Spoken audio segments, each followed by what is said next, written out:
গরমে জলের জন্য হাহাকার, বিকল সেচ যন্ত্রে চাষের ক্ষেত্রে গভীর সংকট। প্রতিবাদে ভুক্তভোগী সাধারণের পথ অবরোধ। প্রশাসনিক আশ্বাসে অবরোধ মুক্ত হয়েছে।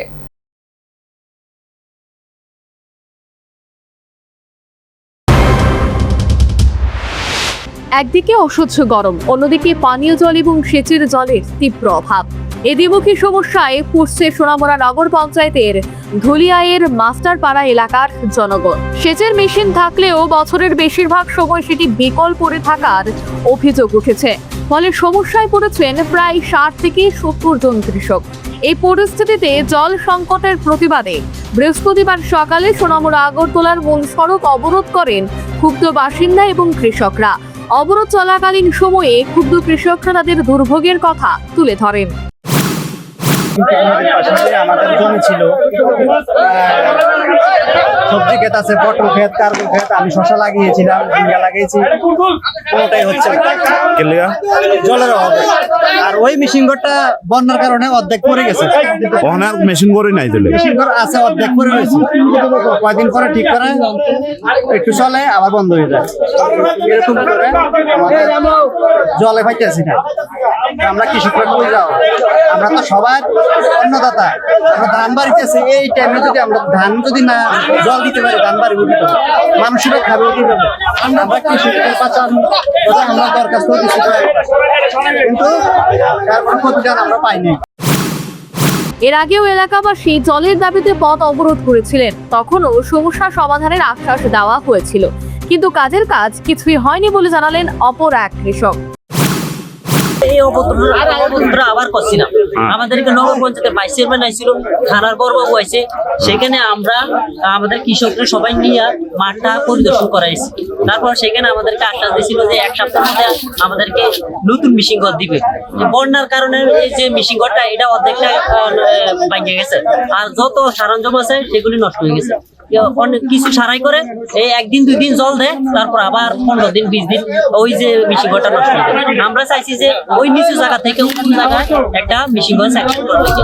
মালিক টালিক সব কি করছে, জায়গা টাকা সব স্যাংশন করে দিছে।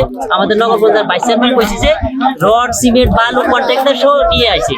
এবং আমরা যেদিন অবরোধ করব, এর আগের দিন আমাদের ওয়ার্ড মেম্বার পঙ্কজ ভৌমিককে আমরা বলছিলাম যে আমরা রাস্তা অবরোধ করবো জলের জন্য।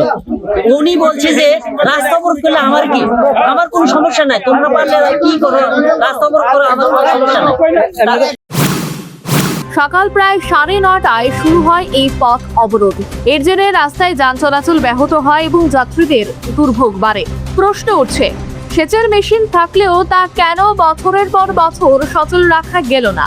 এতদিন পানীয় জল এবং সেচের সংকট চললেও প্রশাসন আগে ব্যবস্থা নিল না কেন? কৃষকদের দুর্ভোগ চরমে পৌঁছানোর পরই কেন নড়েচড়ে বসল কর্তৃপক্ষ? আশ্বাস মিটল বটে, কিন্তু নির্দিষ্ট সময়ের মধ্যে কাজ হবে তো? আক্ষরিক অর্থে অবরোধের খবর পেয়ে ঘটনাস্থলে পৌঁছায় সোনামুড়া থানার পুলিশ। পরে ঘটনাস্থলে আসেন নগর পঞ্চায়েতের ভাইস চেয়ারম্যান শাহজাহান মিয়া এবং সেচ দপ্তরের মেলাগড় সাবডিভিশনের এসডিও সঞ্জিত সাহা। পাশাপাশি আগামী 1 সপ্তাহের মধ্যে সমস্যা সমাধানের আশ্বাস দিন নগর পঞ্চায়েতের ভাইস চেয়ারম্যান। যে ঘরটা আছে এটা থেকে জল যায়, কিন্তু যেহেতু কৃষক অনেক দূরে, কৃষকরা বেশি গোমতী নদীর চট্টার মধ্যে, ওই দিকের মেশিনটা থেকে এদিকে জল আসার পরে কভার হচ্ছে না। এটা মেন সমস্যা। আর খাওয়ার জলের ব্যাপারটা হচ্ছিল কি ইলেকট্রিকের জন্য সমস্যা, বাকি সমস্যা নেই। এটা মেশিন সব কিছু আছে, সেটা কালকে রাত্রে একটু জানান আপনারা যারা আছেন। হাফ ভোল্টেজ ছিল, এখন তড়িঘড়ি ঠিক করা হচ্ছে। আর তারা যে ডিমান্ড 1.5 ঘন্টা 2 ঘন্টা, সেই পরিমাণে আমরা খাওয়ার জল দেবো। ভাইস চেয়ারম্যানের এই আশ্বাসের পরে কিন্তু অবরোধ তুলে নেওয়া হয়। তবে স্থানীয়দের স্পষ্ট বার্তা, প্রতিশ্রুতি নয়, এবার চাই স্থায়ী সমাধান। Bureau report, news vanguard. इस अक्षय तृतीया स्वर्ण कमल लाया है स्वर्ण अक्षया ऑफर 14 अप्रैल से 2 मई तक। पाइए डायमंड ज्वेलरी पर 100% मेकिंग चार्ज ऑफ और गोल्ड ज्वेलरी पर 30% मेकिंग चार्ज ऑफ। हर खरीदारी पर अश्योर्ड गिफ्ट्स, साथ ही जीतिए 2 गोल्ड नेकलेसेस, 11 गोल्ड कॉइन्स या 5 डायमंड रिंग्स लकी ड्रॉ में, और अपना पुराना सोना बदलिए पूरी कीमत पर। आज ही विजिट करें स्वर्ण कमल ज्वेलरी, अगरतला, उदयपुर और धर्मनगर। TNC apply.